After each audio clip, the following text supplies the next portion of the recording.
democracia, como bem entendemos, enquanto forma de governo, ela traz consigo o princípio da isonomia.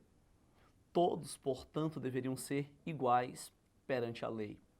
A democracia envolve o contratualismo, ou seja, uma relação de acordo que reconhece direitos e deveres entre os integrantes de uma sociedade, ou ainda essa relação de direitos e deveres entre a sociedade e o Estado que a representa.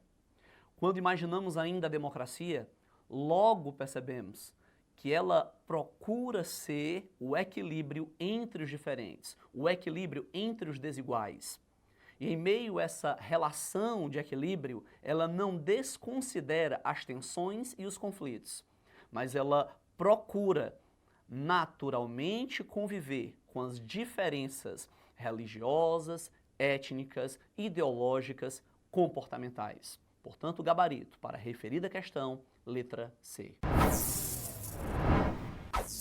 Pois muito bem, o assunto das revoltas regenciais.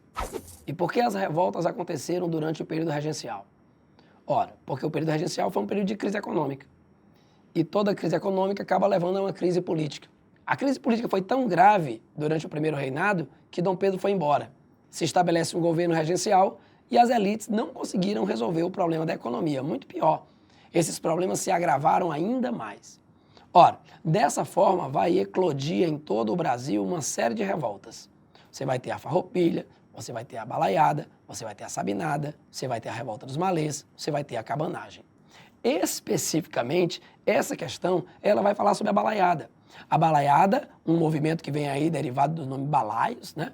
Aquelas pessoas pobres que moravam ali na região do Maranhão, que se rebelaram contra o poder das oligarquias, cansados de serem explorados, cansados de serem submetidos ao poder do latifúndio, eles vão então se rebelar. Então, quando você observa essa questão, dá uma olhadinha aí nos itens, ó. Quando diz a letra D, reação ao domínio de fazendeiros e comerciantes portugueses que promoviam o recrutamento compulsório e subjugavam a população pobre e escravizada. Ou seja, a população pobre, marginalizada, não beneficiada pelos aspectos do império, se rebelaram contra a elite dominante. Grande abraço. Essa questão é uma questão de uma tirinha da queridíssima Mafalda, né, tão conhecida nas nossas provas. A Mafalda, nesse caso aqui, como você pode perceber na sequência dos 4 quadrinhos que estão colocados, ela está lendo a palavra democracia nesse primeiro texto, né? Governo em que o povo exerce a soberania.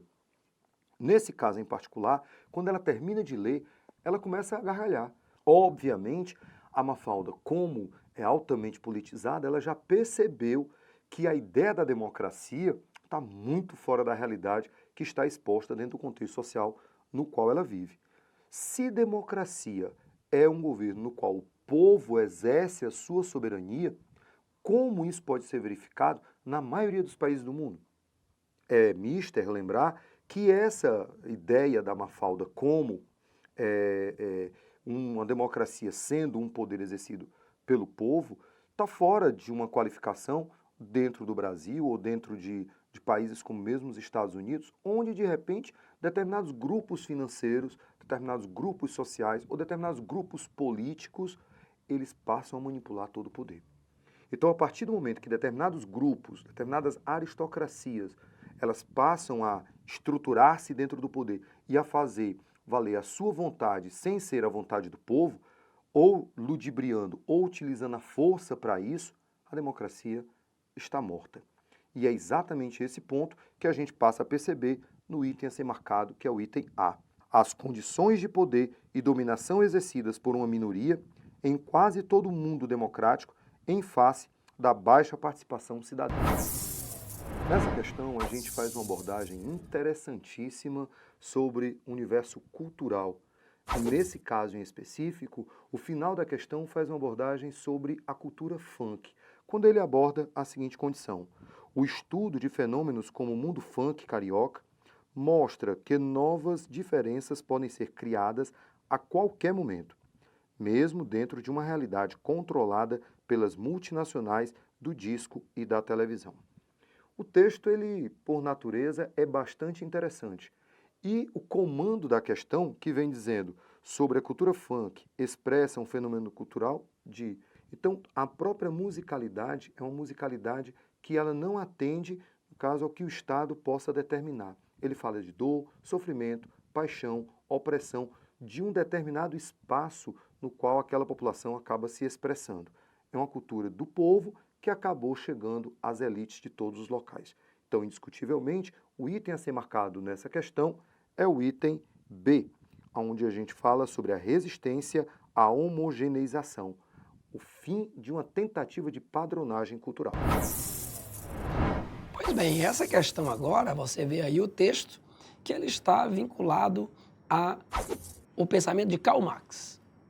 Lembrando então, Revolução Industrial, século XVIII, uma série de transformações, o mundo mudou, as tecnologias tomaram de conta da produção, porém, de acordo com o pensamento marxista, a Revolução Industrial trouxe um grande mal, a superexploração da classe operária.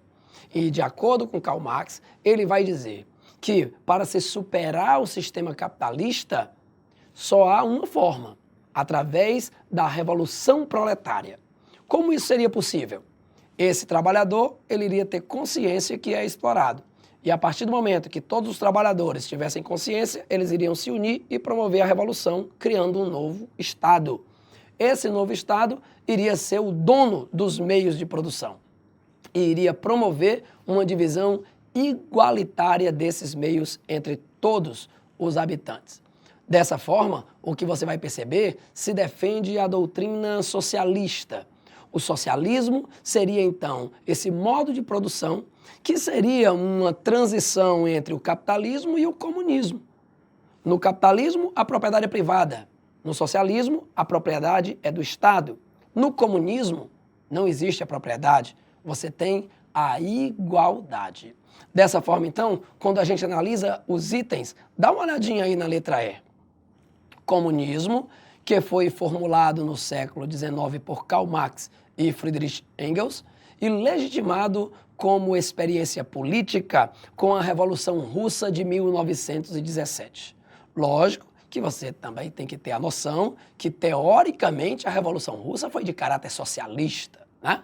Porém, a partir do momento em que se estabeleceu um regime ditatorial, essa ditadura ela acaba fugindo dos princípios socialistas, porque se o socialismo quer dizer igualdade, socialismo quer dizer liberdade. Nossa letra correta, então, letra E. Um abraço. Essa questão traz uma charge referente à Guerra do Paraguai. Ora, quando nós observamos aqui os elementos da charge, você tem Solano Lopes, presidente do Paraguai. Aí nós vamos ter, representando aqui, ó, o Duque de Caxias, representando aqui o Brasil. Aí você tem aqui o presidente representando as tropas do Uruguai e da Argentina. Mas você vai ter a imagem da Rainha Vitória.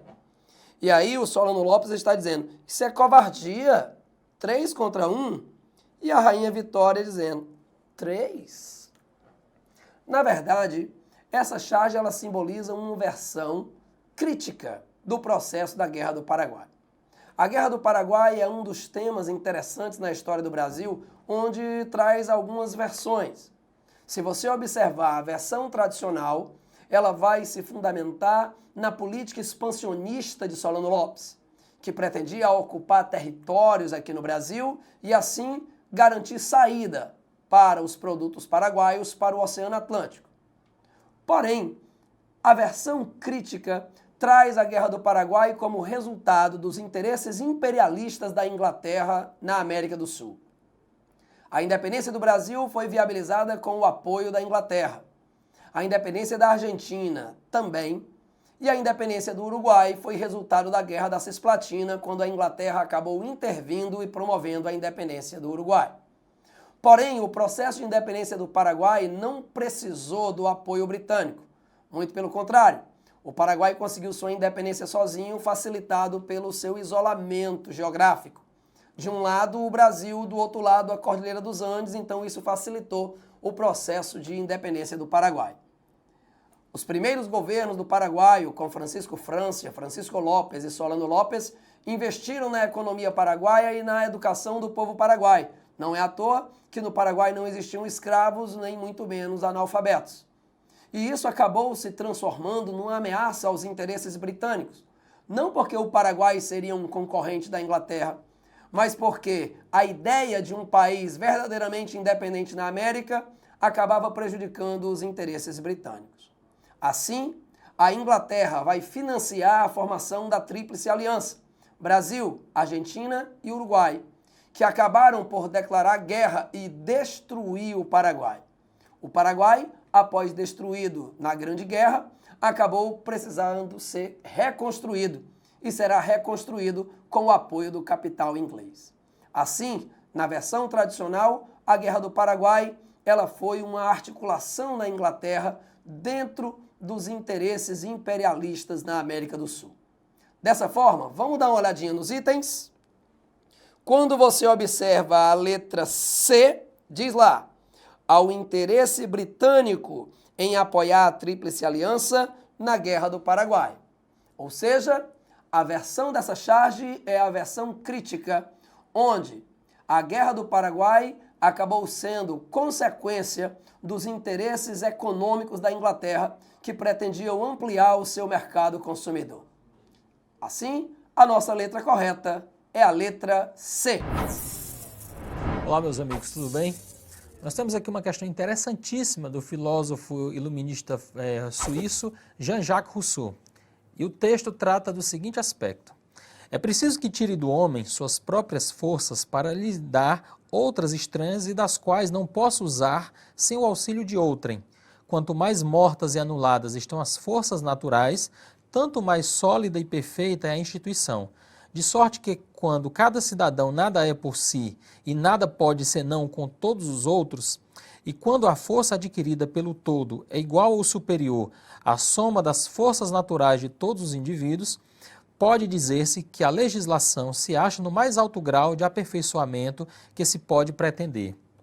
Então a questão pede o seguinte, com base em uma reflexão contratualista, o texto de Rousseau defende que o princípio normativo presente nas leis pressupõe ou a resposta correta, item A, prevalência do interesse coletivo em detrimento do individual. Pois bem, quando o filósofo contratualista Rousseau trata das instituições, das leis que normatizam, que regulam as relações humanas, ele parte do princípio de que a coletividade estabelece, mediante um contrato, daí a referência ao autor contratualista, ele acredita que a sociedade política civil surge através de um contrato em que delega poderes a uma instituição, no caso o Estado, responsável por regular, responsável por estabelecer limites. E a soberania desse Estado pertence ao povo, não pertence ao governante, não pertence individualmente a nenhum desses cidadãos. A soberania pertence ao conjunto desses cidadãos. Então, é por isso que ele diz que a prevalência do interesse coletivo é em detrimento do individual. A soberania está na coletividade. Por isso que o item B está incorreto, em que ele fala cerceamento da liberdade de expressão que contraria o soberano. O pensamento do Rousseau defende que o soberano deve, de certa maneira, obediência ao princípio da vontade geral que está no interesse coletivo. Item C, aceitação de decisões autônomas e absolutas dos governantes. Esse é um princípio estabelecido por aqueles teóricos que defendem o absolutismo. Então, Rousseau não defendia o absolutismo, ele defendia o princípio da soberania popular. Item D, inobservância das convicções ideológicas particulares dos cidadãos. Apesar dele defender o interesse coletivo, ele respeita e reconhece a importância das convicções particulares dos cidadãos. E é aí que reside o princípio da democracia, o respeito às liberdades e garantias individuais. Item E, supressão das garantias individuais no âmbito do Estado de Direito. Como eu falei agora há pouco, ao quê? Há uma confirmação das garantias individuais e não a supressão delas. É isso aí, pessoal. A resposta correta desta questão é o item A. Valeu, até a próxima. Oi, pessoal. Nesta questão, nós temos uma análise sociológica a respeito das consequências e implicações da globalização. O texto base afirma: é claro que a globalização não tem nada a ver com homogeneização. Esse é um universo de diversidades, desigualdades, tensões e antagonismos. Simultaneamente, as articulações, associações e integrações regionais, transnacionais e globais. Trata-se de uma realidade nova que integra, subsume e recria singularidades, particularidades, idiosincrasias, nacionalismos, provincianismos, etnicismos, identidades ou fundamentalismos. Segundo a análise contida no texto, o processo de mundialização da cultura vem acompanhado pela pluralidade de culturas locais que se relacionam e se influenciam. Interessante essa questão é porque ela mostra no seu texto base um aspecto bem diverso da globalização que se diferencia de um certo senso comum quando se fala de globalização como consequência da homogeneidade cultural, de uma certa padronização. É comum se falar nisso. Se referir globalização à padronização, homogeneidade e fim de culturas locais. Nesse texto, o sociólogo brasileiro Ottaviani fala que a globalização é multifacetada, é complexa, ela, de certa maneira, tem várias contradições. Ela, por um lado, aproxima, integra, favorece os contatos culturais, é, de certa maneira, fruto de um processo de integração econômica, mas, ao mesmo tempo, traz o surgimento de culturas locais, o reacender de velhas rivalidades sociais, políticas, culturais. Ou seja, ele trata da globalização como um processo diverso, complexo, muitas vezes contraditório. Por isso que é o item A, pluralidade de culturas locais que se relacionam e se influenciam. O B está incorreto porque ele fala da vigência de referenciais culturais impostos pelos países centrais. Muito embora os países centrais tenham uma força muito grande do ponto de vista político, do ponto de vista econômico, mas no sentido tratado do texto, aí ele fala justamente de uma pluralidade cultural, e não é fruto, não é consequência de um processo simplesmente de imposição dos países centrais. Item 6 está incorreto porque ele fala apenas do comportamento tolerante entre hábitos culturais de origem distintas. Por um lado, a tolerância, mas por outro, há também o surgimento dos fundamentalismos, da xenofobia. Então, há esses dois aspectos contemplados no texto. Item D, aspecto eminentemente pacífico. Ele fala justamente dos acordos, da tolerância, do reconhecimento cultural, mas ele menciona, por outro lado, também os conflitos, as divergências. Por isso que o item D está incorreto. E o item E, aprofundamento das distinções entre culturas superiores e culturas inferiores. É bom lembrar que no contexto da globalização há aquela discussão sobre o multiculturalismo, é justamente o rompimento com essa tradição de cultura superior e cultura inferior. Existem apenas culturas diferentes que devem ser respeitadas nas suas particularidades. Tá certo, pessoal? Valeu! Oi, meus amigos. Nesta questão de sociologia, traz uma análise sobre os discursos políticos. A charge fala o seguinte: o político no palanque diz: se eleito for, prometo que nada farei pelo povo. E o povo, ao observar, diz o seguinte: enfim, um candidato que não mente. De forma irônica, né? Eles fazem de forma irônica. A charge anterior faz uma crítica social por meio de uma alusão, resposta ao caráter falacioso dos discursos políticos demagógicos. Ou seja, ao tratar de uma questão política muito lembrada pelos cidadãos, inclusive também na análise sociológica, ele chama a atenção por os discursos políticos que fazem promessas, que prometem resolver os problemas mais importantes da população, mas que na verdade são compromissos, de certa forma, assumidos, mas não cumpridos. Então ele fala dessa demagogia. O que é a demagogia? É quando o político finge defender os interesses do povo, mas age motivado apenas por interesses particulares. Então, essa charge faz uma crítica a esse caráter falacioso dos discursos proferidos em palanques políticos. Vamos ver os outros itens, porque estão incorretos. O A, por exemplo, fala sobre o aspecto alienador inerente aos discursos políticos. Na realidade, a população, na charge, ao criticar o discurso político, já, de certa forma, demonstra uma análise crítica sobre esse discurso falacioso.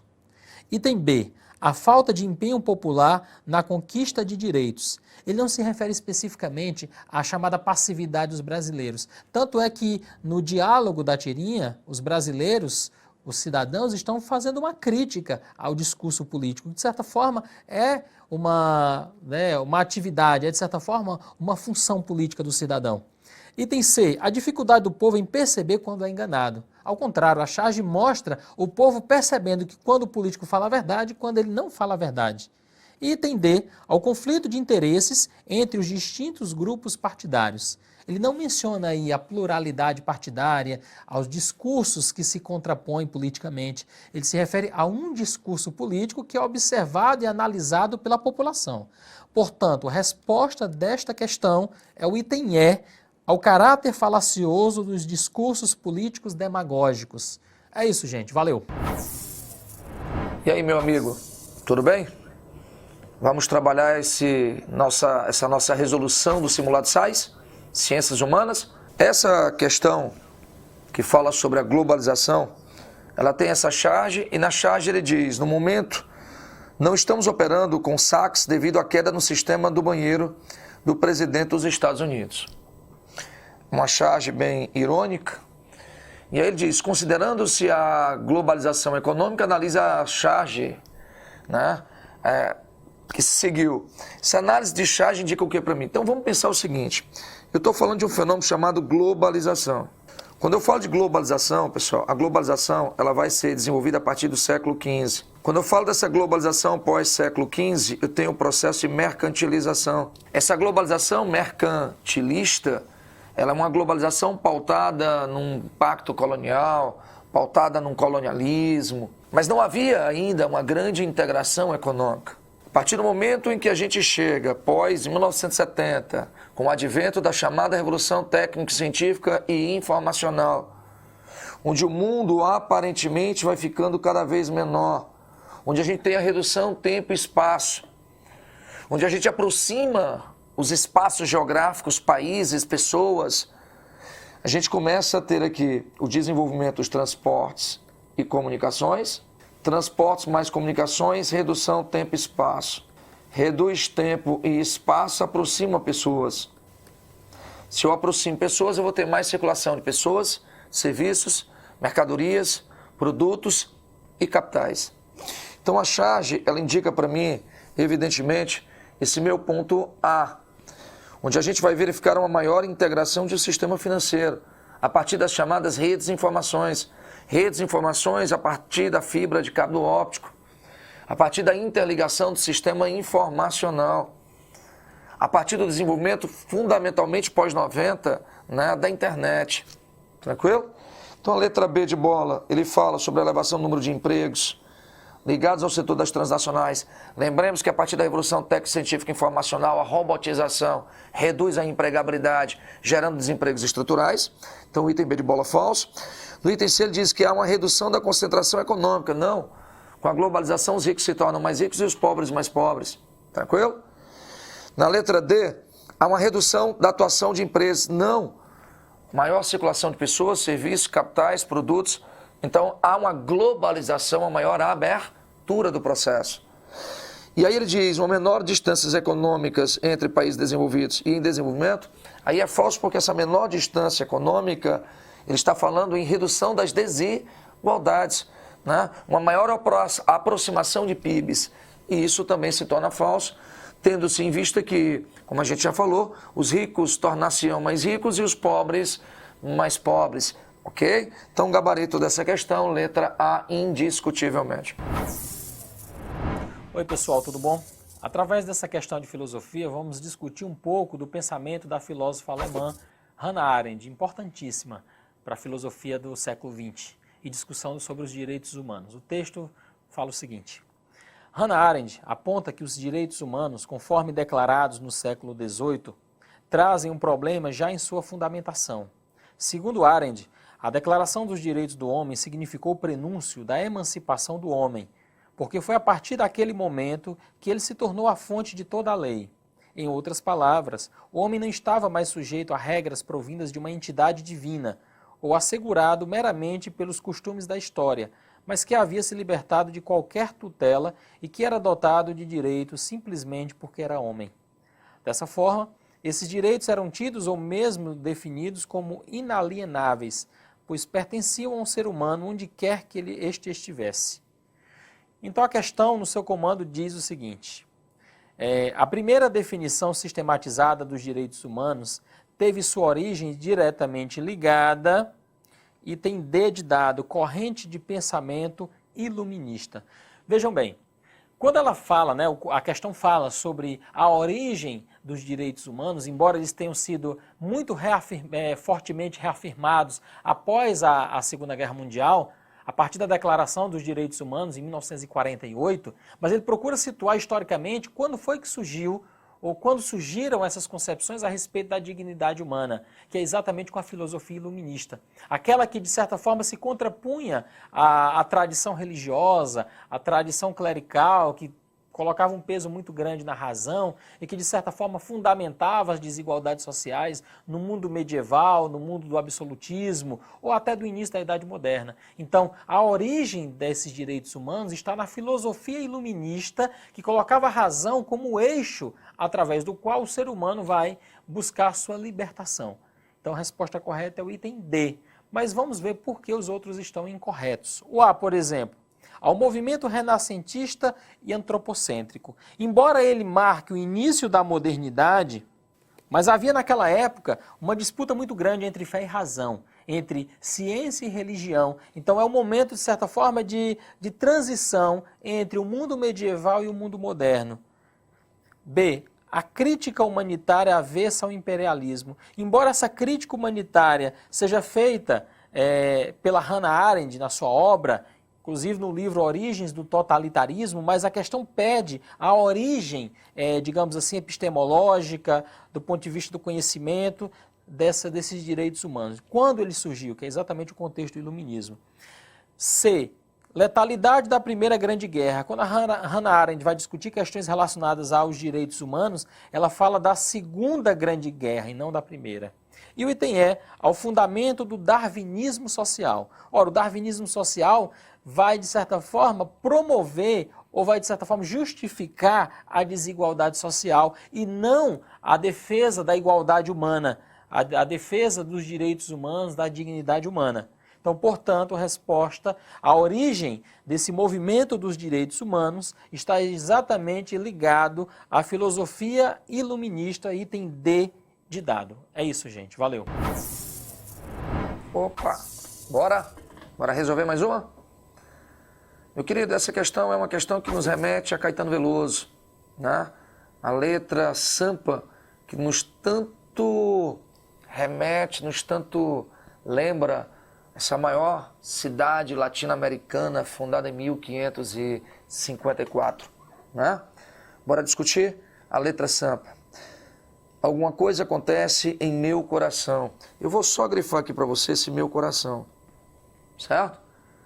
Que já nos remete a algo de sentimento. Perfeito? Que só quando cruza a Ipiranga e a Avenida São João. É que quando eu cheguei por aqui, eu nada entendi. Da dura poesia concreta de tuas esquinas, de uma deselegância discreta de tuas meninas. Ainda não havia para mim Rita Lee e a sua mais completa tradução. Alguma coisa acontece no meu coração, que só quando cruza a Ipiranga e a Avenida São João. Olha que texto maravilhoso, né? A canção Sampa de Caetano Veloso aborda uma relação entre o indivíduo e o meio. Essa relação, ela é uma relação afetiva, sentimental, tá? Que nos remete a qual ideia? Ideia de espaço, devido à exatidão da apresentação dos referenciais. Não, pessoal. Até porque a ideia e a concepção de espaço, ela pode ser bem mais ampla e não necessariamente essa exatidão toda, né, de referenciais da cidade. Eu posso ter um espaço natural, eu posso ter um espaço humano, em que a gente possa representar elementos de uma forma geral, tá? Na letra B ele fala do conceito região, devido às particularidades artísticas que serão comuns entre os indivíduos e a cidade. Também é errado. A ideia de região, ela demonstra a concepção de uma unicidade, de características únicas de determinadas áreas de um espaço que foi segregado propositalmente para que hajam diferenciações que nos permitam mais adiante, inclusive, fazermos analogias. Na letra C ele diz, nos remete à ideia de território, devido ao estabelecimento de uma relação de poder. Gente, aqui a gente não tem essa relação de poder. Território é uma base física. Território nos remete a acordos e tratados. Território é uma área onde se limita todo o espaço de poder de um determinado Estado. É um absurdo a letra C. D. A concepção de lugar, devido à apropriação afetiva, sentimental e subjetiva que o indivíduo realiza em relação à cidade. Marque aí para o tio a letra D de dado. Na letra E ele diz a paisagem, devido à admiração do indivíduo em relação à beleza dos aspectos físicos. Moçada, não é paisagem. Paisagem é tudo aquilo que é abarcado no lance de vista. Para isso eu teria que descrever aquilo que eu via. E não houve nenhum processo descritivo que nos remeta à ideia de uma paisagem. Portanto, gabarito D de dado. Oi pessoal, tudo bom? Vamos analisar nessa questão de sociologia um tema bem pertinente, bem recorrente, que é exatamente a discussão sobre a escola de Frankfurt. Vamos ao texto. Para Adorno, os receptores das mensagens dos meios de comunicação seriam vítimas da indústria cultural. Eles teriam o gosto padronizado e seriam induzidos a consumir produtos de baixa qualidade. Por essa razão, indústria cultural substitui o termo cultura de massa, pois não se trata de uma cultura popular representada em novelas, filmes ou outros meios, mas de uma ideologia imposta às pessoas. Então, o texto faz referência ao papel histórico de uma instituição alemã do início do século XX, a Escola de Frankfurt, que teve como objetivo principal a análise da dominação mercadológica da produção cultural, propondo uma ruptura com esse modelo alienador. Item D de dado. Gente, a Escola de Frankfurt é um conjunto de pensadores que se situaram no âmbito da sociologia, da filosofia, da crítica literária, da crítica da arte, que procuravam entender, ou que procuraram entender nos anos 30 e anos 40, principalmente a partir dos anos 30 e anos 40, o contexto dessa sociedade moderna, industrializada, em que os meios de comunicação acabavam tendo uma importância muito grande. Então, ao perceberem que a dominação de classes se estabelecia não só do ponto de vista econômico, não só através do instrumento político do Estado, mas sobretudo como uma dominação ideológica, ou seja, um controle sobre as massas, e esse controle se dava pelos meios de comunicação, a Escola de Frankfurt procurou mostrar que esses meios de comunicação, que transmitem uma cultura alienada, uma cultura massificada, que tem como objetivo principal transformar cidadãos em consumidores, tem também a função de alienar, ou seja, de tirar a classe trabalhadora da sua real consciência, para que, de certa forma, a dominação de classe se estabelecesse mais facilmente. Então, a Escola de Frankfurt, como é proposta na questão, procura justamente discutir essa dominação mercadológica da produção cultural. Como os produtos culturais, através do cinema, do rádio e posteriormente da televisão, ao invés de trazer informação aos trabalhadores, à população, faziam parte de um processo de alienação cultural, ideológica e social. Não é como propõe o item A, por exemplo, que diz montagem de uma sociedade classista e massificada, originando o pensamento político totalitário europeu. Na realidade, esse contexto do item A é exatamente aquilo que a Escola de Frankfurt se propõe a discutir e questionar, como os movimentos totalitários fascista, nazista e stalinista. Então, eles questionam a montagem de uma sociedade capitalista. Não é uma ruptura com o determinismo, né? Pois defende a massificação cultural. Não, eles fazem uma crítica à massificação cultural e à ideologia política contemporânea, não uma defesa.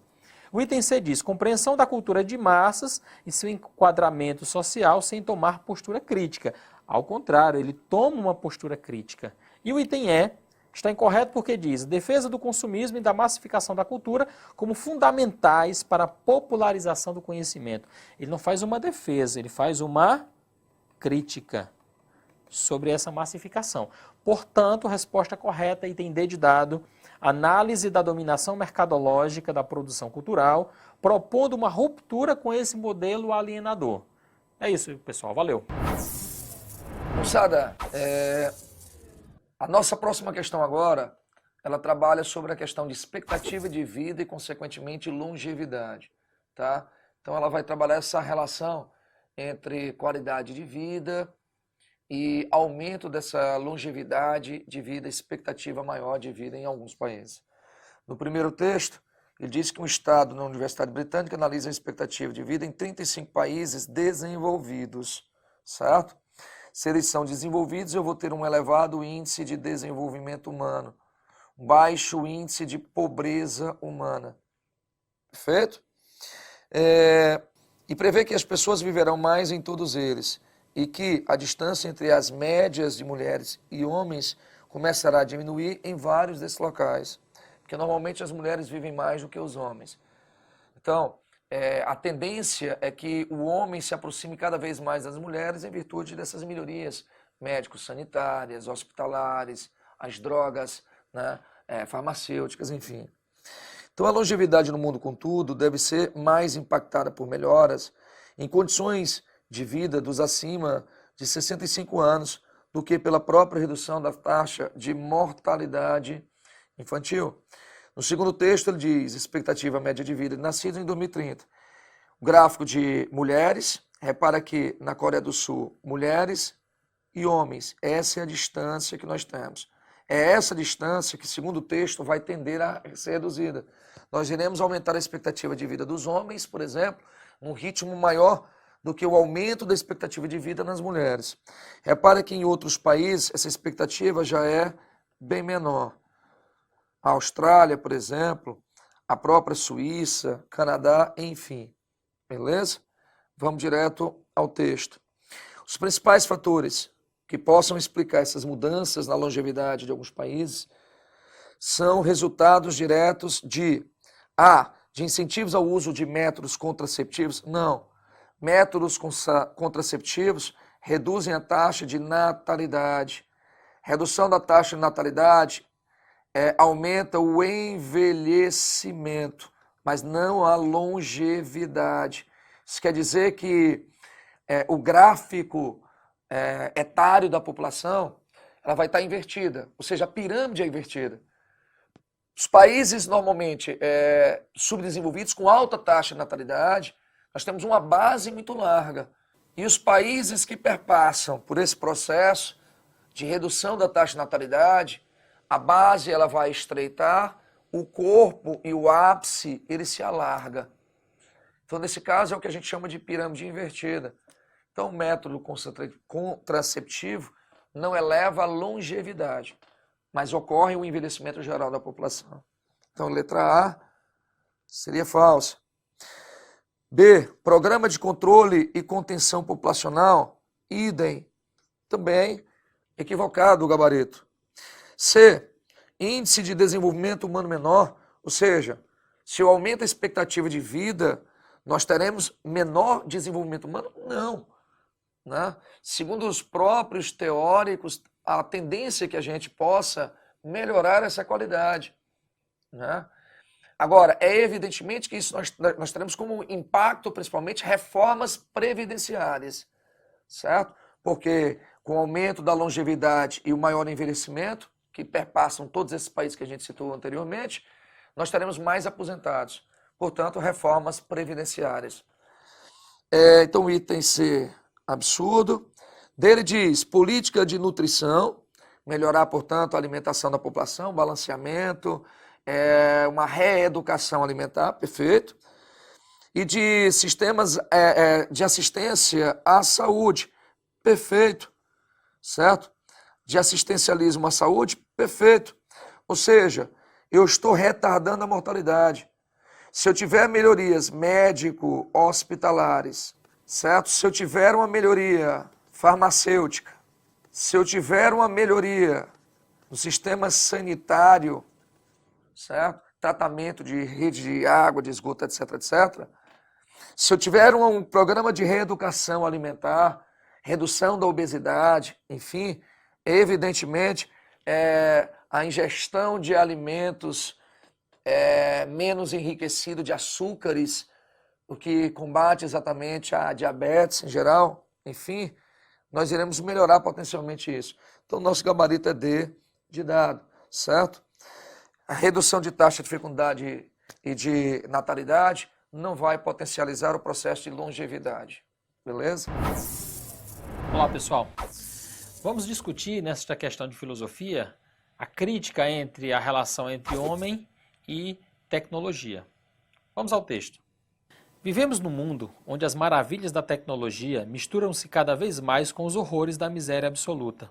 Sondas e naves nos enviam informações detalhadas dos mais longínquos planetas do sistema solar. Aviões cruzam os ares a velocidades inimagináveis.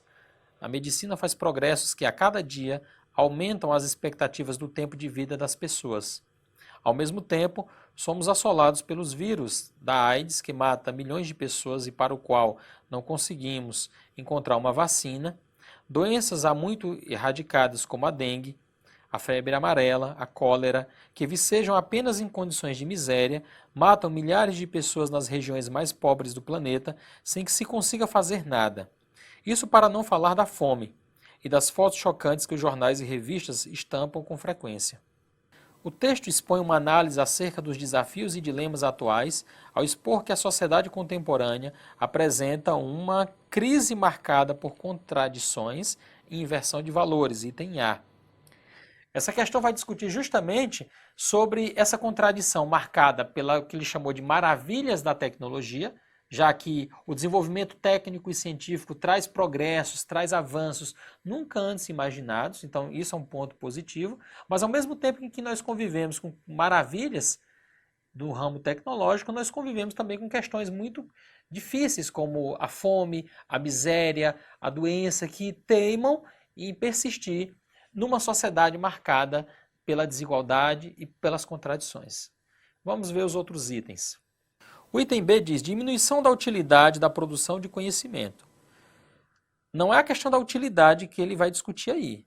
Ele vai dizer que o conhecimento continua útil, ele tem a sua importância, mas ele não foi utilizado, digamos assim, para erradicar, para resolver determinados problemas que a sociedade ainda existe, que ainda persistem na sociedade, melhor dizendo. Item C. Valorização da sabedoria humana em detrimento da tecnologia.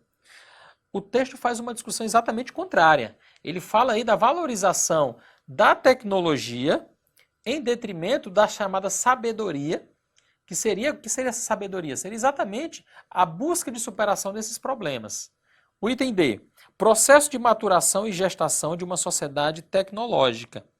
Esse processo de gestação e de uma sociedade tecnológica de fato acontece, mas não de maturação. Ela só seria maturada, chegaria ao seu amadurecimento, se na realidade esses problemas mencionados no texto fossem resolvidos efetivamente. Então ela não chega a um processo de maturação. A gente pode dizer que ela está no processo de gestação ainda, digamos assim. Item E, desenvolvimento da igualdade cultural marcado por avanços tecnológicos. Pois bem, os avanços tecnológicos discutidos na questão trata exatamente dessa assimetria, dessa desigualdade que existe no campo social, econômico, tecnológico e também cultural. Portanto, o item A está incorreto. Resposta item A, crise marcada por contradições e inversões de valores. É isso aí, gente. Até mais. Olá, pessoas! A questão agora nos leva a uma reflexão sobre características do fascismo. Vamos ler o texto. No fascismo não há espaço para o outro, mesmo o outro hierarquizado e subordinado, tampouco para sua educação e conversão num homem novo, como comprova o extermínio de judeus e gays. Uma ideia força, raça ou nação torna-se o único valor moral em torno do qual ergue-se um poderoso código de ação. Assim, armado com um sistema ideológico e mental adequado, o fascismo identifica em si mesmo valores absolutos e qualquer diferença torna-se-á objeto de eliminação violenta. Qualquer diferença tornar-se-á objeto de eliminação violenta.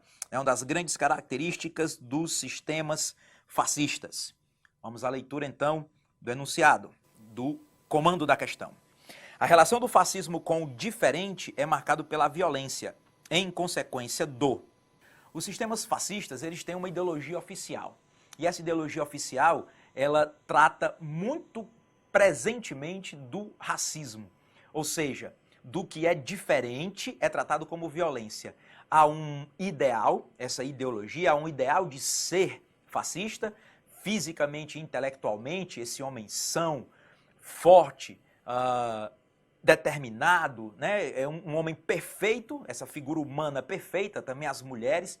E dentro dessa característica, o que foge a isso, o que é diferente a isso, é tratado com desprezo, violência e até extermínio, como foi o caso de judeus, gays, ciganos, negros, gente de etnia diferente que não fosse ali do centro da Europa, considerados então passíveis de extermínio exatamente por não terem essa característica ideológica perfeita, né, do fascismo, tá? Então, a violência é contra o outro, contra o diferente. Observando então os distratores, nós temos o reconhecimento do outro como um ser não portador de humanidade, porque o perfeito, o ideal é o fascista. A gente pode notar nos outros distratores, há uma impossibilidade de manter a paz social em meio à diversidade. Não, a paz é possível entre os outros, então não é isso. Uma agressividade natural no comportamento humano, na verdade, ele trata de uma agressividade ao outro e não que todos são agressores.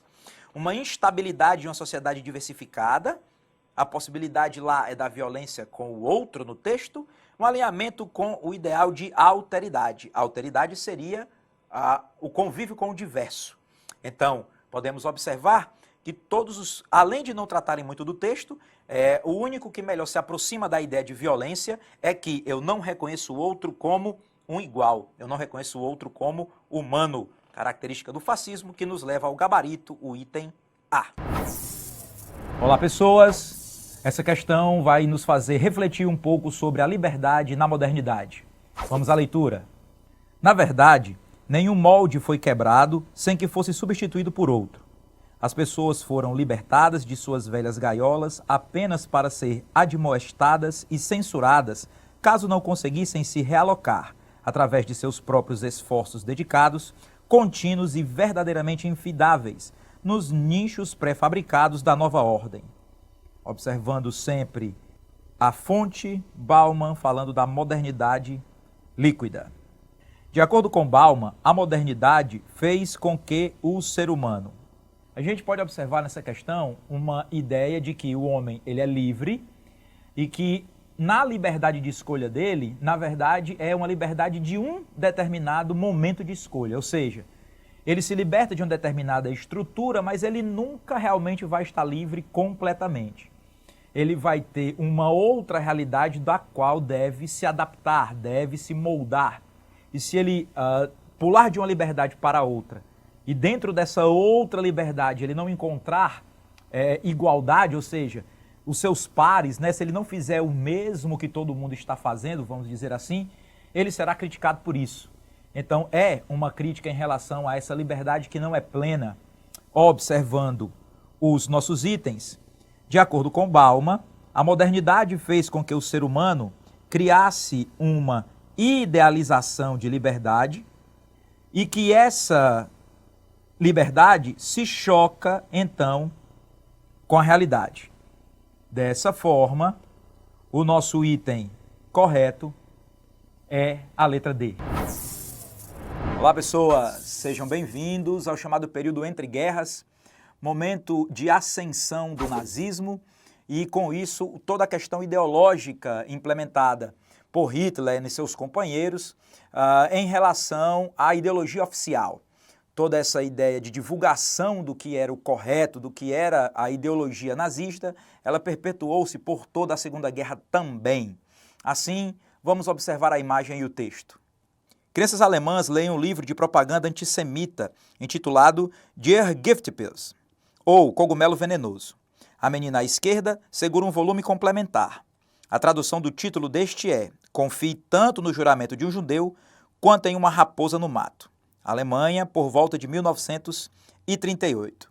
Vale observar que quando nós falamos de antissemita, falamos exatamente contra, né, os judeus. e esse livro era um livro indicado às crianças, uma leitura das crianças que denegria a imagem dos judeus, como você tem aqui na roupa do cogumelo, né, a estrela de Davi, falando então, reforçando todo o antissemitismo dos nazistas em relação ao povo judeu na Alemanha. Observemos então o comando da questão. A fotografia mostra que, para introjetar sua ideologia na sociedade da época do registro, o governo alemão utilizou uma técnica que consistia em... A máquina alemã de propaganda foi muito importante para a manutenção, né, do regime nazista e o convencimento da população também de que o nazismo era o melhor para esse país. Assim, então, os veículos de comunicação, mesmo os livros, o cinema, eram muito utilizados, o rádio, para que a população aderisse a essa ideologia.